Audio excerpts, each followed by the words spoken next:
The views and opinions expressed by the host and guests on Squaddie's Night Live are their own and do not necessarily represent those of the producers, content creator, and its management. This show is for entertainment and informational purposes only. Viewers should perform with their own research.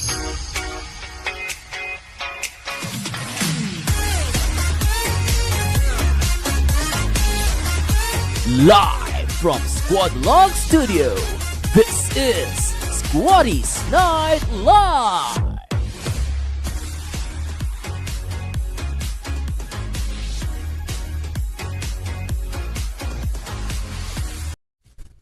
Woohoo! Okay na kayo dyan mga ka-squad? Kamusta naman kayo mga ka-squad? Yeah. Ay nako mga ka-squad. Good morning, good evening sa inyong lahat mga ka-squad na nakatutok sa official Facebook page. And today is March 27, 2026. Dahil pong araw ng Biyernes po yun. Okay? Okay, sound check. 1, 2, 3. Nasa kayo yung main screen ko. Okay. 5, 4, 3, 2, 1, and ayun mga ka-squad, magandang gabi sa iyong lahat and welcome to another episode ng Squaddie's Night Live na yung pong araw ng Friday, March 27, 2026. We are down to last 3 or 2 episodes na tayo mga ka-squad, and we are live here at the studio SquadiLogues here in Iligan City. Ako po ang iyong ka-squad, Rod Michael Adali. And makakasama niyo ako ngayong gabi hanggang 9 p.m. or 9:15. Kubalan na. At hello din sa lahat ng ating mga ka-squad na nakatutok dito sa online world, na nakatutok dito sa ating official Facebook page at sa YouTube channel ng SquadiLogues. So, it's now 8:17 ng gabi at mga ka-squad at kumikita-kita at ginagawa ang lahat kung ang papagayo mong TV ko. So, sinabi kayo magka-live tayo sa live broadcast dito sa official Facebook and YouTube channel. Okay. So, bago tayo nating topic for today, tumagot na tayo sa ating mga init na balita mula sa SquadiLogues. Ano yung news to?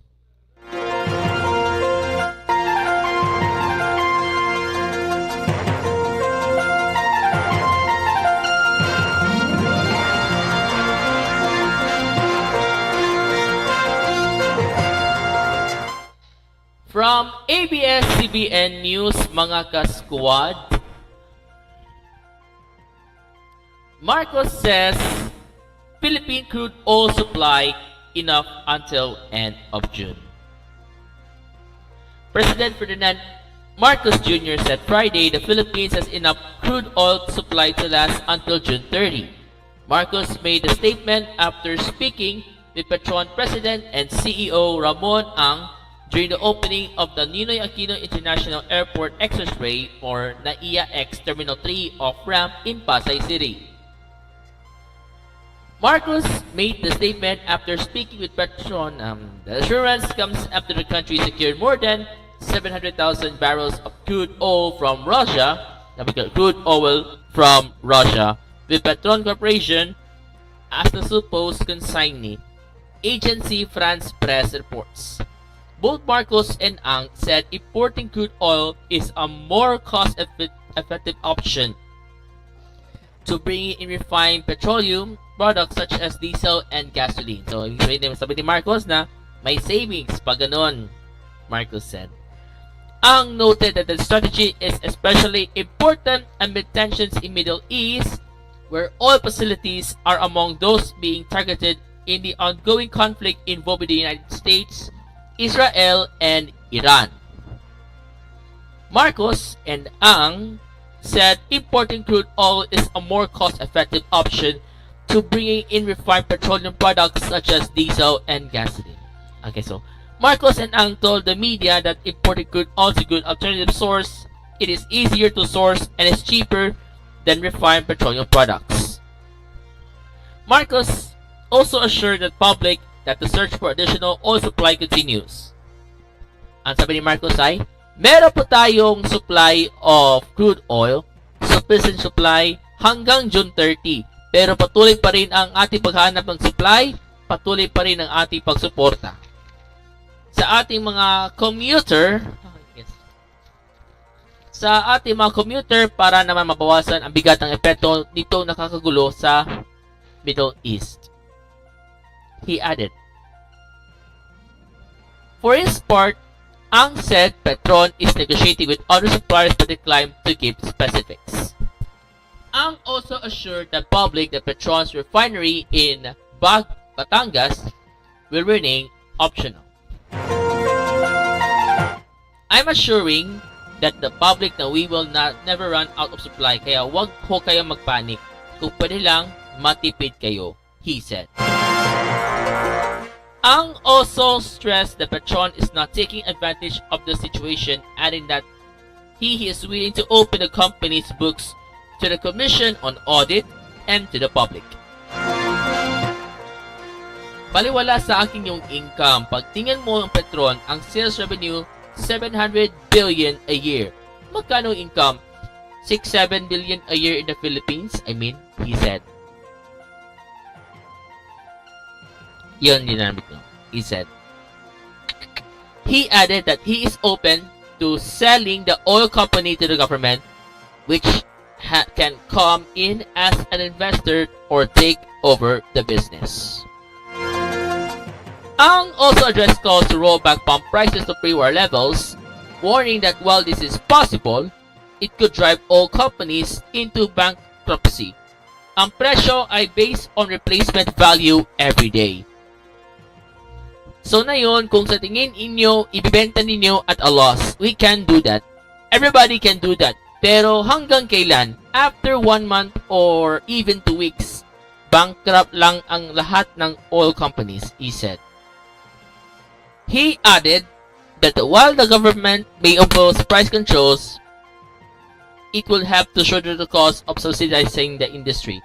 Patay ang gobyerno dyan. 30 to 40 billion dollars a year na subsidy, he said. In other news, Tino on 3-term school calendar. The Alliance Concerned Teachers or ACT Teachers Representative Antonio Tino on Friday said the newly approved 3-term school calendar set to begin on the coming academic year 2026-2027 has raised teachers' eyebrows due to heavy workload, tight schedule, and alleged lack of extensive consultation. Ang sinasabi ng mga teachers is definitely malaking trabaho ang kailangan gawin para sundin ito, Tino said in an interview on ANC's Head Start. He pertains to recalibration needed in the curriculum, lesson plan, and timetable that are still tailored for the current fourth quarter school year. Next page, You cannot underestimate the volume of bureaucratic requirements that teachers have to submit around grades, reporting of grades, and so on, he said. The teachers' representative also said concerns about whether the 2-week end of term block is enough to be the only period in the new calendar when schools are allowed to hold extracurricular activities and remediation.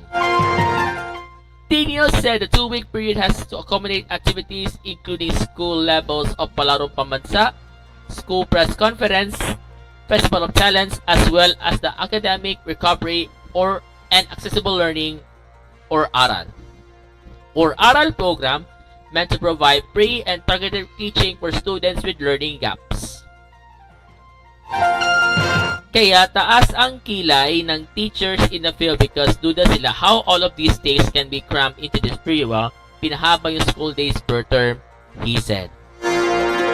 President Ferdinand Marcos Jr. approved the new 3-term academic calendar last Sunday, March 22, supposedly aimed at improving learning delivery while maintaining the required number of school days. Undersecretary Carmela Oracion of the DepEd's Learning Systems Strand said the structural change underwent consultations with teachers, school leaders, and learners. Tinio, meanwhile, said it was imposed from the top down and that there was no extensive consultation or discussion among themselves who are expected to implement the policy as early or as soon as the next school year. He also noted that many questions about unclear benefits of the program, which he stressed has not undergone a pilot implementation. So in other words, the benefits that they claim at this point are purely hypothetical.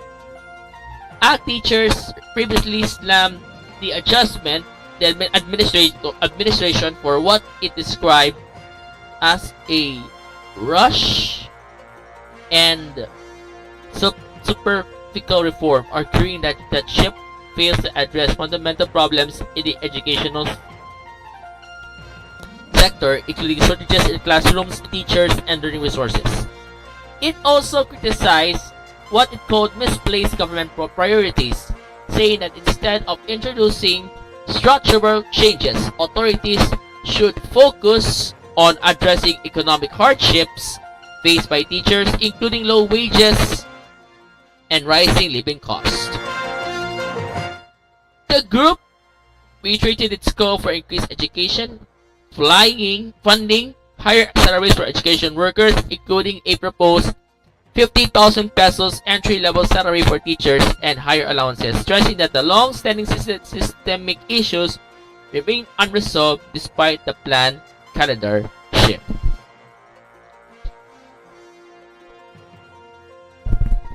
And that was the SNL News for today. Ganon! Mga ka-squad, here's what's going on the topic for today. And we are talking about the reviewing about the site. So, why revival of the Tales of the Manuvu? Manuvu na tayo. Manuvu is sparking debate. Grabe na tayo mga ka-squad. So, I guess I realize that kung sakali na ating nangyari to. Okay, from the ABS-CBN Lifestyle. Ganon. Amidst pre-show chatter about cultural representation, Tales of the Manuvu by Alice Reyes Dance Philippines was performed at the UP Theater on February 27 and 28, with a second run at the University of the East last March 17. Originally staged in 1977, it was billed as the Philippines' first rock opera ballet, choreographed by national artist Alice Reyes, with a libretto by national artists Bienvenido Lobera and music by Dero Pedero.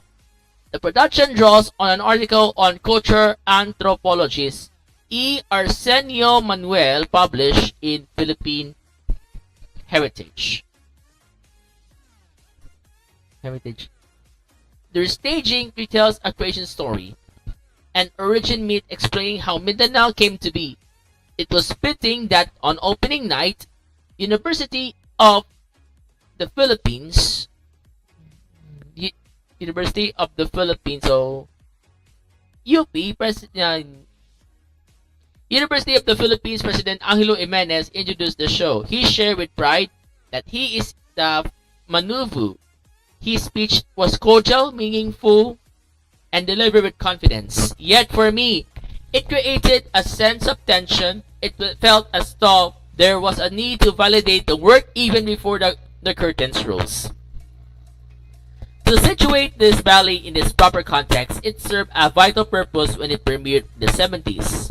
During this time, Reyes was a trailblazer, particularly mothering the idea of presenting Filipino narratives through a hybrid of ballet, Contemporary and jazz works like Tales of the Manuvu encourage cross-disciplinary collaboration, captured the cultural pulse of the era, and more importantly, drew new audiences to dance.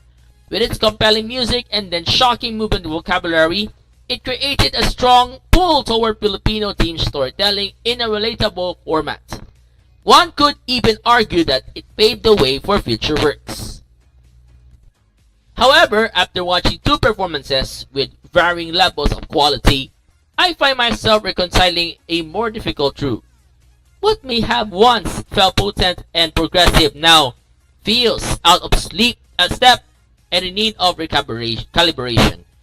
Any folk tales from any part of the world can be chosen as a theme to entertain, to educate, to heal, to provoke. Any creative entity can choose to be a shallow or layered, vulgar or conservative. It can decide to be a purist medium or a hybrid. Creative democracy is one of the pillars of the artistic success. With limitless options, the morality of creative decision is difficult to establish because the true intentions are known only to the maker. But perhaps the truest measure of art lies in how it is received, both by its audience and by the people being represented. So I am from Mindanao, nor well versed in their secret tradition, so I speak in the voice of the spectator who yearns to feel inspired by Filipino stories. Choreographically, the production is colorful, and eclectic, filled with visually impressive combinations. Satisfying leaps, expanding lips, and a clear display of the dancers' dynamism and skill. All of which surely made the dancers enthusiastic and the audience thrilled. Soloists were given generous highlights. Manama's hinges, Ogasi's dynamic jumps, and the striking exchanges between the first man and woman were undeniably engaging. The stage was rich in talent and spectacle, from novelty to execution. The performance delivered, and yet it didn't sit well with me. At its core, it is a Filipino story told almost entirely top a Western movement vocabulary with minimal traces of organically Filipino gesture or sensibility. This is not a critic of jazz as a form, but rather of the dissonance between movement, language, and the sacredness of the narrative. Perhaps I miss subtleties and direct influences, but beyond the use of a Banuvo tale itself, I find it hard to reconcile jazz combinations reminiscent of the Saturday Night Fever era or SNL era, gyrating bodies, pulsating hostile movements, Kama Sutra imagery, and even the occasional booty clap. With a dip of Mindanaoan tradition, the disconnect is striking and at times uncomfortable. There are also movements where sexually feels trivialized, an artistic choice that becomes especially delicate when framed within an indigenous narrative. In the UP performance, the ballet ends with a declarative line, "Sila ang mga manuvu ng Mindanao," delivered with conviction, and the line is splashed on the screen. And when you deliver a line like that, you articulate that this is how you represent a community. It has a lot of weight. I recognize the importance of creating work that immortalize Filipino stories. But it feels this is a missed opportunity to celebrate the depth of Manuvo culture, reducing it to a booty-shaped slapping community.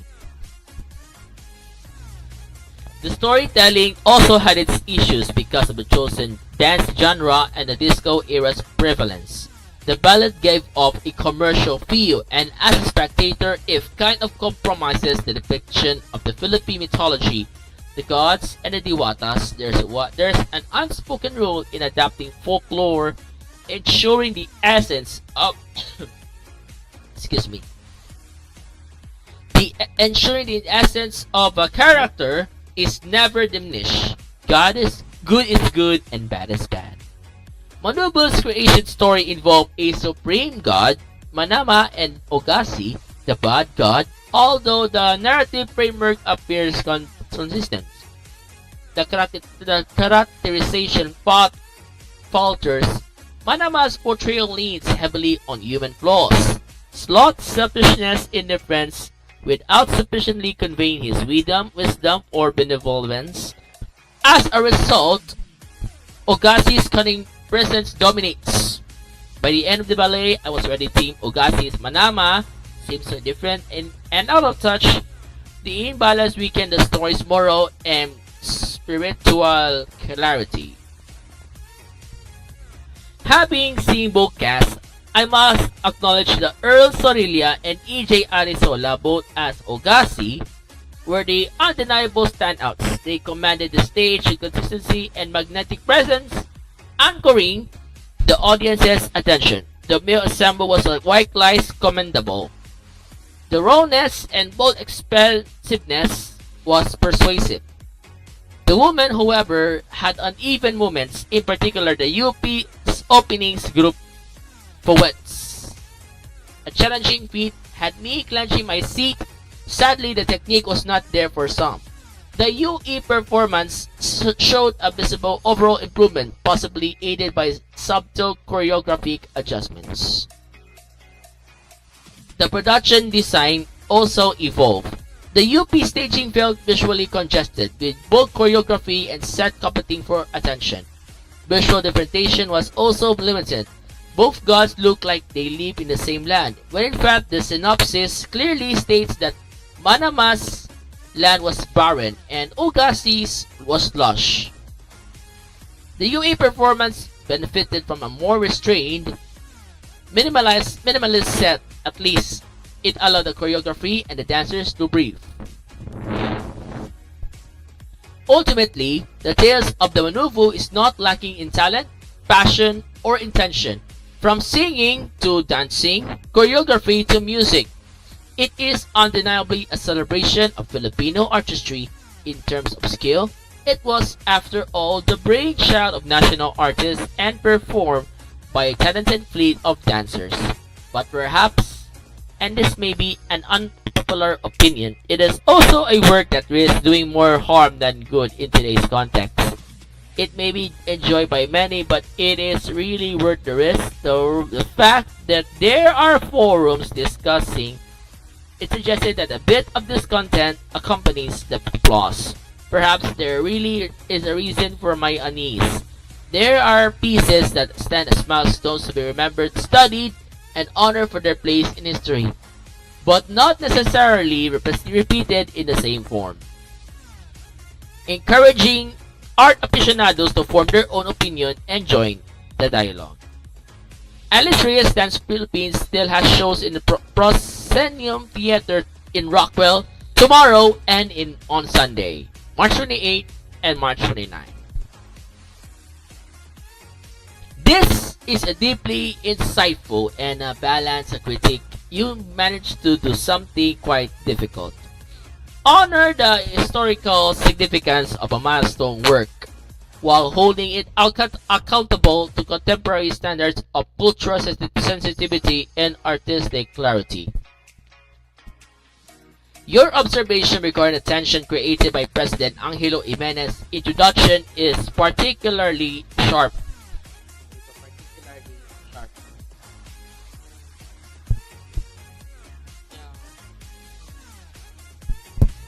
Yeah.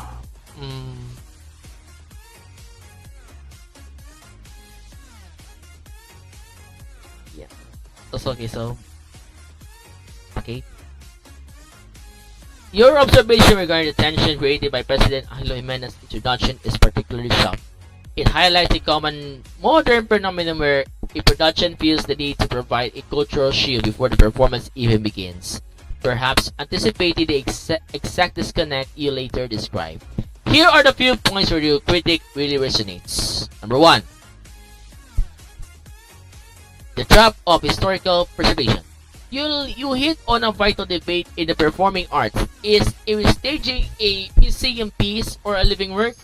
by identifying that the Saturday Night Fever aesthetic was revolutionary in pop in 1977, now feels like a caricature when applied to indigenous narratives. You're pointing out the medium is currently betraying the message.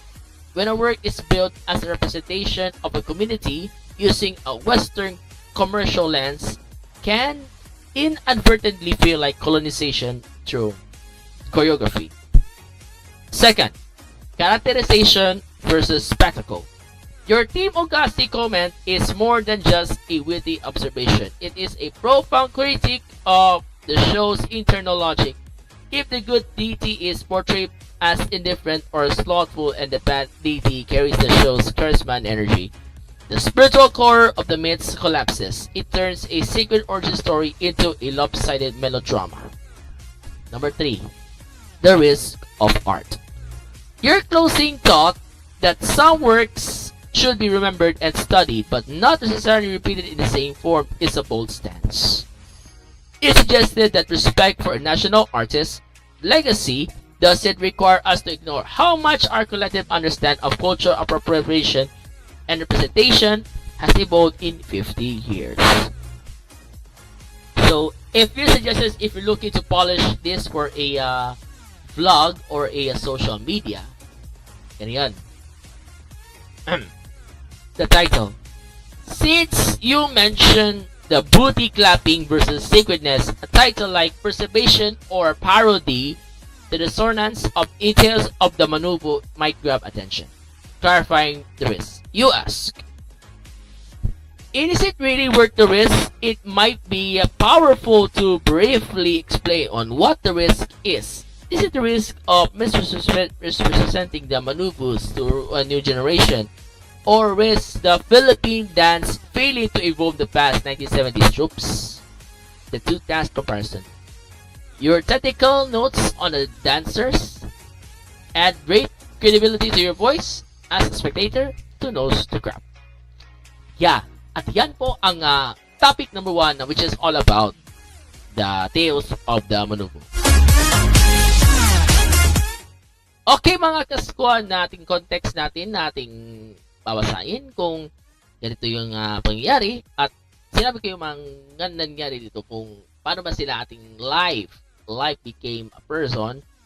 Kaya ang nangyari ko sa kaniya, mga kasquad, ay nako, kailan na mga dala ko ng time signal para pumunta ko sa studio ng SquadiLogues, and even more than that, para sa kanya, we stand tall. Ganito, we stand tall, mga kasquad. Okay, mga kasquad, ang ating oras, yon. Ay, may bago pa ng time sec, di ba? Time signal na bago. Thank you, ha.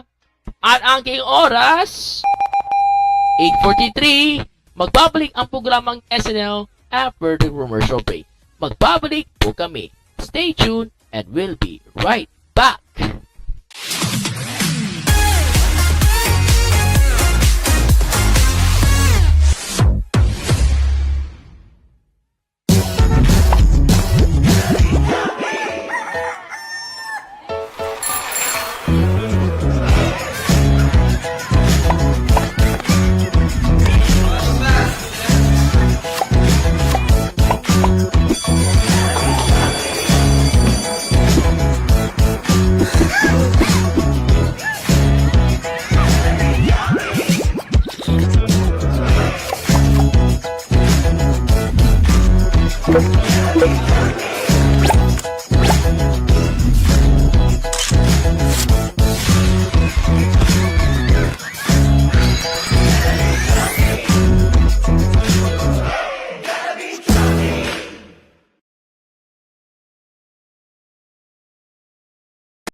It all started back in 2016.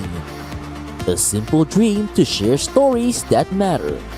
Since day one, SquadiLogues has been bringing our world to yours. Isang dekada ng kulitan, seryosohan at samahan. Mula noon, Hi guys, having fun!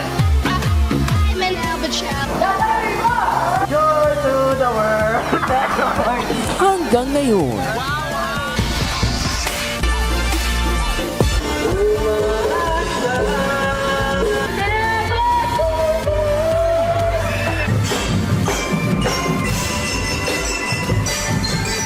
we didn't just grow, we move with you.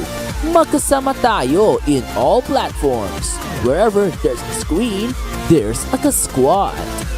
But we're stopping at 10. We expect more contents, bigger collabs, and surprises that will change the game. Because beyond 10 years, the best is yet to come. Happy 10th anniversary, mga kaswat! Happy 10th anniversary! Happy 10th anniversary, SquadiLogues! We are SquadiLogues. SquadiLogues is everywhere. We are SquadiLogues. We are everywhere.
Pasensya na sa input na wala to, okay? Magbab, and we're back sa ating SNN ng ating oras. 8:48.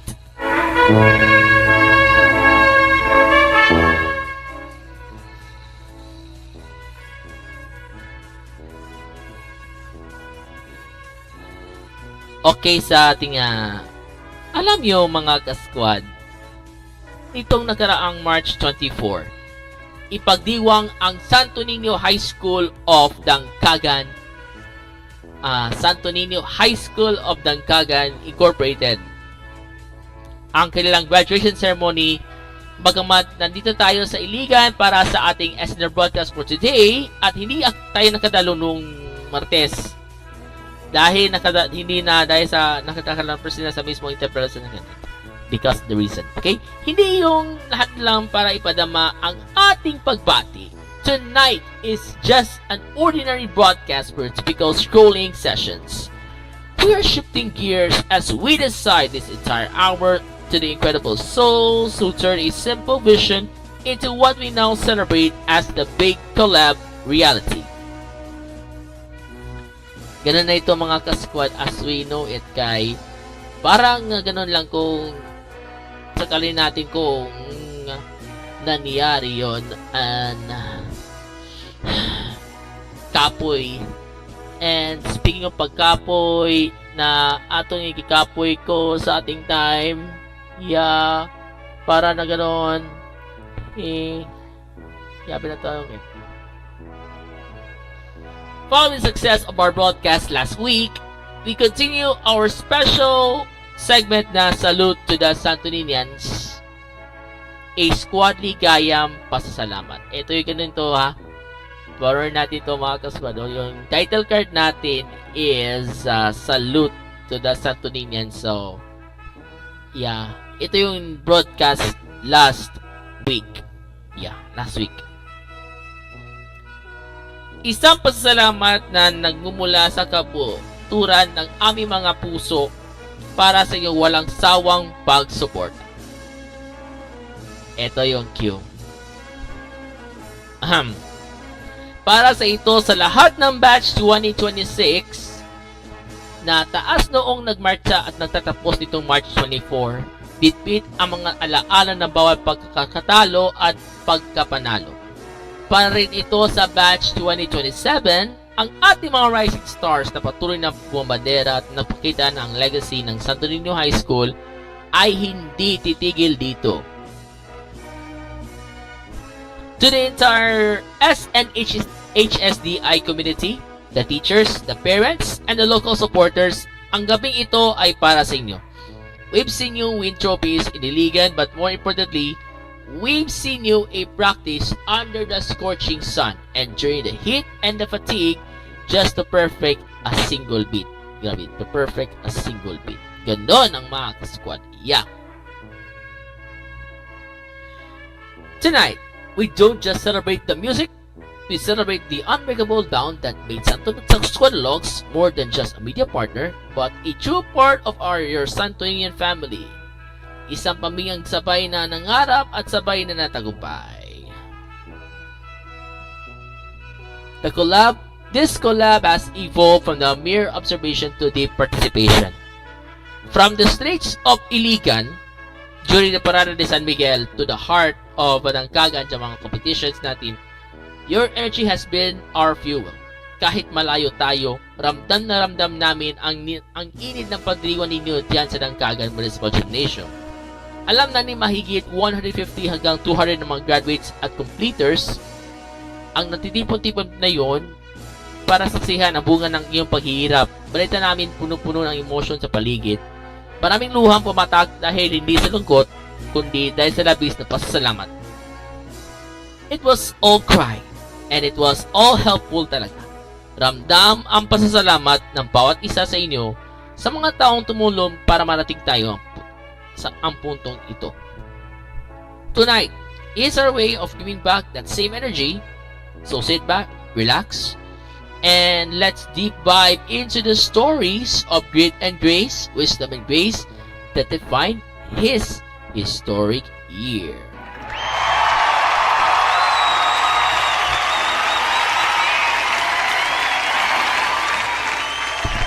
Let's talk about the main characters. We cannot say salute without mentioning Zulia Fel Visitacion, our resilient mother majorette. Zulia, you didn't just lead a band, you lead a movement. And alongside her, the anchor of the squad, Gian Saraos. Gian, your loyalty to DLC and the batch is what kept everyone younger. As a best friend ni Zulia, and as a friend. Ganon. And who could forget the precision in the field? Shout out to Hard Balloon Kid and Kizia Masibay. When these two step out, you know the performance is going to be flawless. To Willie Desierto on the drums, ikaw ang tibok ng puso ng core na ito. To Mark J. Pairat and Hannah Laika Tagadian, ang utak at ang himig sa likod ng bawat strategic move at bawat nota. Music is the soul of SNHSDI. We salute Micah Angela Lacaraon, the voice of the batch. Your harmony with our star singer, grade 11 outgoing student Jillian Pamat, created a sound that Kagan will never forget. Speaking of Jillian, fresh from the Kagan National High School but now a true Santoninian, Your journey from the Voice Teens in 2024 to our school stage has been an inspiration to every grade 11 student who dreams big. This is what Squad Ligayang Pasasalamat is about. It's recognizing that every squaddie has a role, whether you are in front lines like Zulia or providing providing the support like Laika May Alboroto and Darlene Jewel. You are a part of a success. As we look forward towards the future, our salute extends to our followers, G. Kyle and Benimiel. Wala lang. Thank you for keeping our socials alive. SquadiLogues is still going. Batch 2026, thank you for the memories. Batch 2027, the stage is yours. Okay, we have something to tell you about the thinking about love is going to be happiness. And congratulations, Santo Niño High School Batch 2026! Ito po ang para sa inyo, mga ka-squad, para sa inyo to. Congratulations to the graduates of Batch 2026.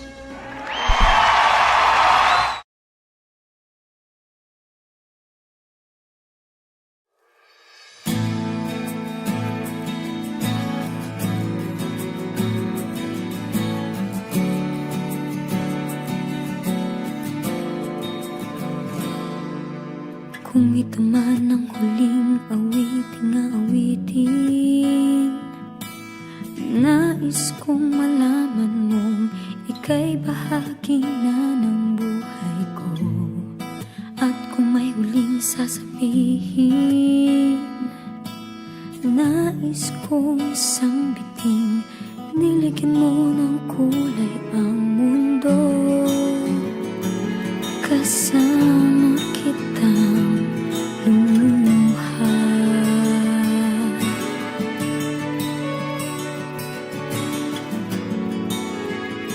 Dahil sa'yo ako'y may pag-asa.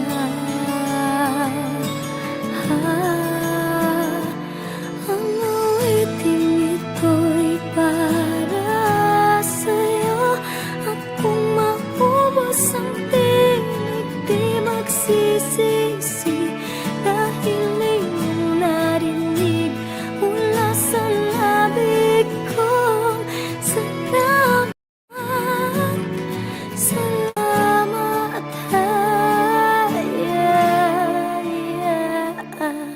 sana iyong marinig tibok ng damdamin.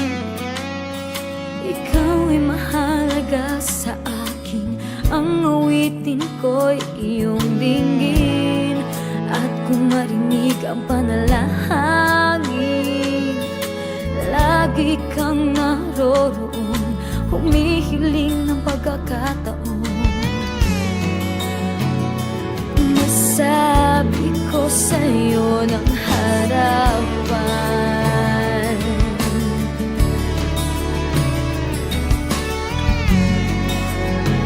kung gaano kita kailangan.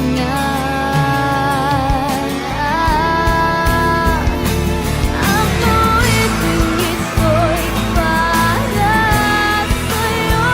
At kung maubos ang tinig, di magsisisi. Dahil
Okay. Congratulations sa lahat ng graduates of batch 2026. Congratulations, everyone.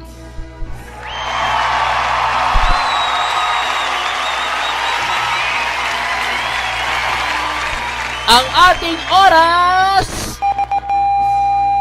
2 minutes before 9 o'clock at magbabalik ang SNL after this commercial break. Magbabay po kami. We'll be right back.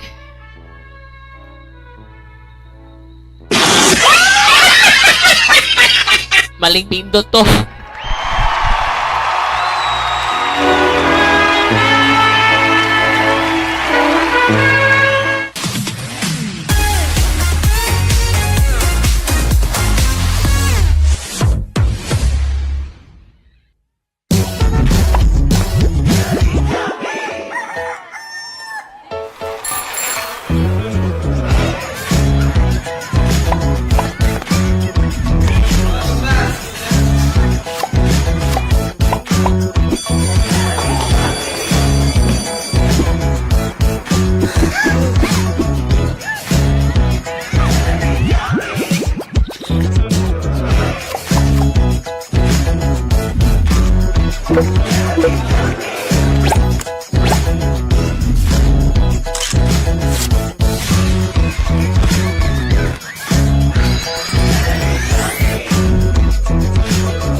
It all started back in 2016. A simple dream to share stories that matter. Since day one, SquadiLogues has been bringing our world to yours. Isang dekada ng kulitan, seryosohan at samahan. Mula noon,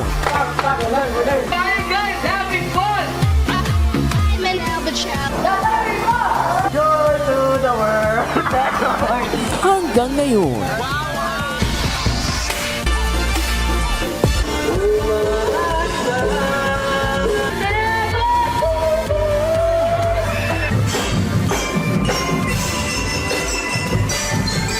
We didn't just grow, we move with you. Magkasama tayo in all platforms. Wherever there's a screen, there's a squad. But we're stopping at 10. We expect more contents, bigger collabs, and surprises that will change the game. Because beyond 10 years, the best is yet to come. Happy 10th anniversary, mga kaswat! Happy 10th anniversary! Happy 10th anniversary, SquadiLogues! We are SquadiLogues. SquadiLogues is everywhere. We are SquadiLogues. We are everywhere.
Okay na, mga kasabat?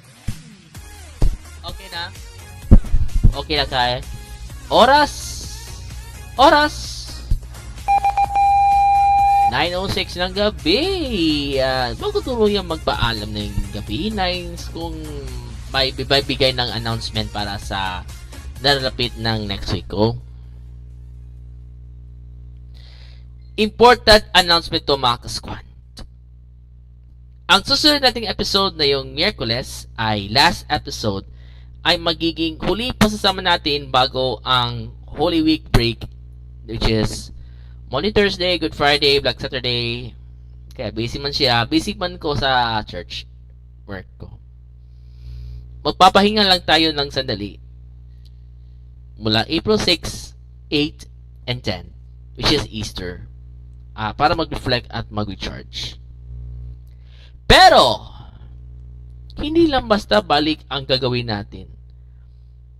Ang Squaddie's Night Live will be back on April 13, 2026. Ato manabakan! Sabay-sabay natin isi-celebrate ang second anniversary ng Squaddie's Night Live. Kasabay ng pagbubukas ng ating Season 3. Pero grabe, abangan po yan ha. Dahil mas pinatindi at mas pinaganda ang hatid namin sa inyo, mga squad. Yeah, of course 9:07 na. At maraming salamat sa pagsama niyo sa aming episode dito sa Squaddie's Night Live. Na gusto niyo ba magkitakbo ng gabi, mga squad? Ano natin maging siksik at puro-puro ng realizations at usapan natin na yun. Kung meron kayong mga real shoutouts o yung mga moments na mapasabi kayo na grabe, relate ako dyan. Huwag kalimutan mag-LSSC. Like, share, subscribe, and comment para sa... Yun lang. Like, share, subscribe, and comment lang. For more SquadiLogues updates, vlogs, and exclusive contents, i-follow nyo kami sa Facebook, X, Instagram, Threads, and TikTok. Mag-subscribe sa ating YouTube channel at SquadiLogues. O i-scan ang QR code sa inyong screen para sa latest happenings and contents na ginawa namin para sa inyong mga squad. Okay? Para naman sa behind the scenes and personal updates, you can find me at rm.adalid on Instagram and Threads. And this has been Squaddie's Night Live Season 2.5 Episode 18, March 27, 2026. Mula dito sa SquadiLogues Old Studio sa Iligan City, the original home of SquadiLogues na nabibigay ako ng inspirasyon sa akin na simulan natin ng Squaddie's Night Live since 2022. Ako po ang iyong ka-squad Rod Michael Adeline reminds you, together let's keep the faith every day and be worry-free because God is good all the time and all the time God is good, God will make a way. Stay safe and stay blessed. Ingat palagi at purihin natin ang Panginoon. Magkita tayo sa uling episode na yung Wednesday. Bye!